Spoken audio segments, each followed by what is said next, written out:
नमस्कार विद्यार्थी मित्रांनो, चालू घडामोडी 2025च्या या व्हिडिओमध्ये आपले सर्वांचे स्वागत आहे. आज आपण 23 ऑगस्ट या दिवशी पोलीस भरतीच्या दृष्टिकोनातून महत्त्वपूर्ण असणारे 10 चालू घडामोडीचे प्रश्न स्पष्टीकरणासहित आजच्या व्हिडिओमध्ये पाहणार आहोत.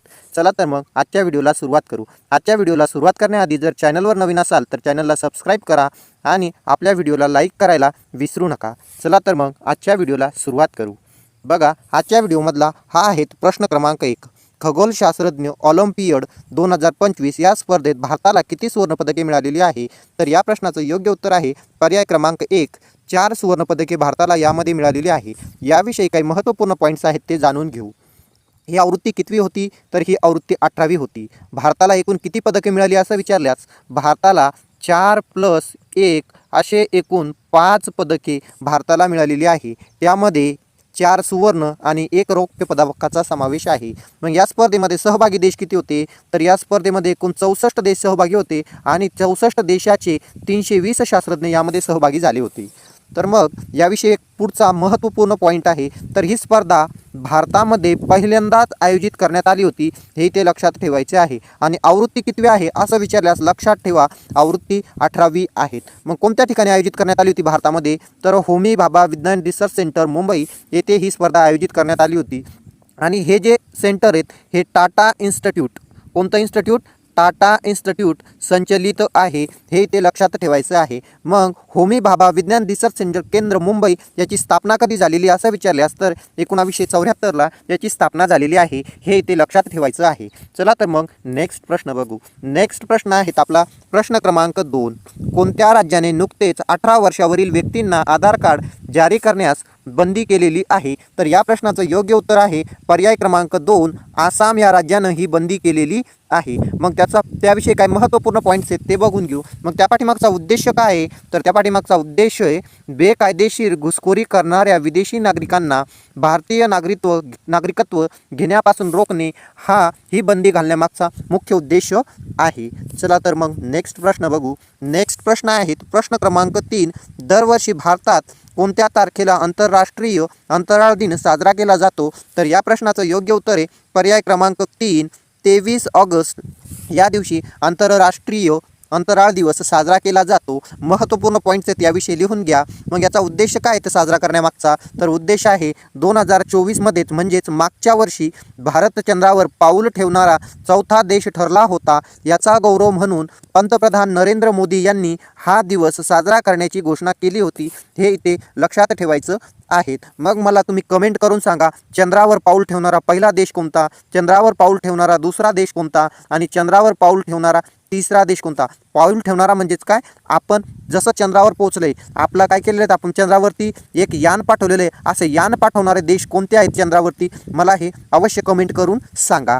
चला तर मग आपण तोपर्यंत नेक्स्ट प्रश्न बघू. आपला नेक्स्ट प्रश्न आहे बघा, प्रश्न क्रमांक 4. अलीकडे जागतिक आरोग्य संघटनेने कोणत्या देशाला रुबेला मुक्त म्हणून घोषित केलेलं आहे?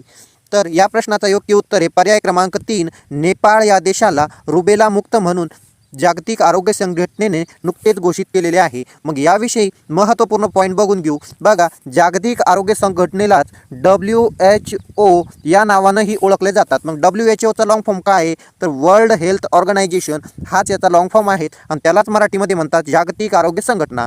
मग या जागतिक आरोग्य संघटनेची स्थापना कधी झालेली आहे? तर जागतिक आरोग्य संघटनेची स्थापना झालेली आहे 7 एप्रिल 1948 रोजी. मग याचे मुख्यालय कुठे आहे? तर मुख्यालय जिनेवा या ठिकाणी स्वित्झर्लंड या राज्यामध्ये त्याचे मुख्यालय आहेत, हे ते लक्षात ठेवायचं आहे. नेहमी आपल्याला मुख्यालय आणि संस्था यावरती प्रश्न विचारला जातो, त्यामुळे हा पॉईंट आपल्यासाठी महत्त्वपूर्ण आहे. चला तोपर्यंत नेक्स्ट प्रश्न बघू. नेक्स्ट प्रश्न आहे प्रश्न क्रमांक 5.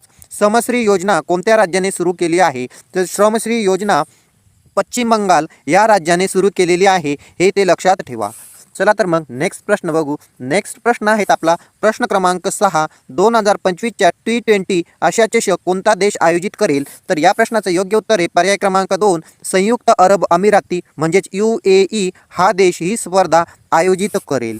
मग याविषयी महत्त्वपूर्ण पॉईंट्स लिहून घ्या. मग ही स्पर्धा कधी आयोजित करेल? तर 9 ते 28 सप्टेंबर दरम्यान ही स्पर्धा पार पडेल, हे ते लक्षात ठेवायचं आहे. आणि या स्पर्धेसाठी भारतीय T20 टीमचा कर्णधार असेल कप्तान सूर्यकुमार यादव. कोण? सूर्यकुमार यादव हा T20चा कप्तान असेल, हे ते लक्षात ठेवायचं आहे. चला तर मग नेक्स्ट प्रश्न बघू. नेक्स्ट प्रश्न आहे प्रश्न क्रमांक 7. 2025च्या अंडर-20 विश्व कुस्ती स्पर्धेत भारतासाठी पहिले सुवर्णपदक कोणी जिंकले?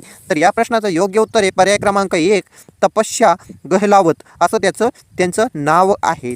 मग याविषयी काय महत्त्वाचे पॉईंट्स आहेत, मग ते कोणत्या कॅटेगरीमध्ये हे जिंकलेली आहेत सुवर्णपदक? तर कॅटेगरी होती तिची 57 kg प्रकारामध्ये. आणि मग ही स्पर्धा कुठे पार पडली? स्पर्धेचं ठिकाण कोणतं आहे? तर बल्गेरिया देशामध्ये ही स्पर्धा पार पडलेली आहे, हे इथे लक्षात ठेवायचं आहे. चला तर मग नेक्स्ट प्रश्न बघू. नेक्स्ट प्रश्न आहेत बघा प्रश्न क्रमांक 8.